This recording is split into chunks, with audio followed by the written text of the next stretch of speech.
Филипче најави предлог резолуција за да се спречи носење мигранти во земјава. СДСМ резолуцијата ќе ја поднесе во собранието. Ако не добие поддршка од власта, опозицијата ќе организира се народни протести. Филипче неколку дена со обвинување до власта дека договорот со Британија е условен со прифаќање на мигранти. Ваквите информации, вели тој, веќе ги потврди и наши извори од британската влада.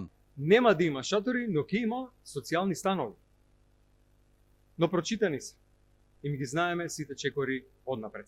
Ќе излеземе во собранието и ќе бараме изгласување на резолуција за ова да го запреме. Тоа ќе биде вториот чекор.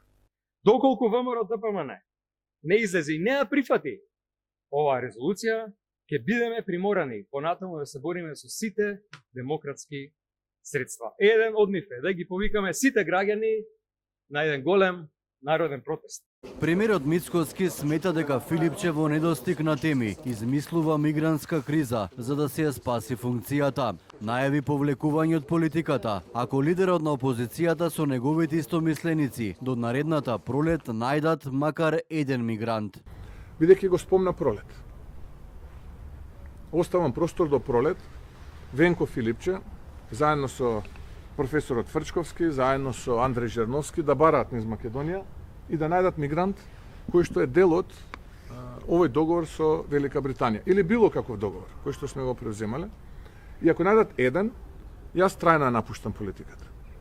Во спротивно, они да ми се извинат на мене и на граѓаните што шират паника без потреба. Мислам дека е фер. Мицкоски со денови ги отфрла обвинувањата на СДСМ дека земјава ќе прифаќа мигранти, тема за која месецов пишува и ја потврди и дел од светските медиуми. Но вториот човек во владата, вице-премиерот за добро владење Арбен Фетај, кој доаѓа од редовите на коалициониот партнер Вреди, денеска без став околу нејавената мигрантска криза. До момента Моментално немам некаков став по односно ова прашање, ќе се изјаснам наредните денови. Темата за мигранти во Македонија се отвори откако британските медиуми објавија дека се преговара за нелегалните мигранти, но и за оние кои се одбиени за азил.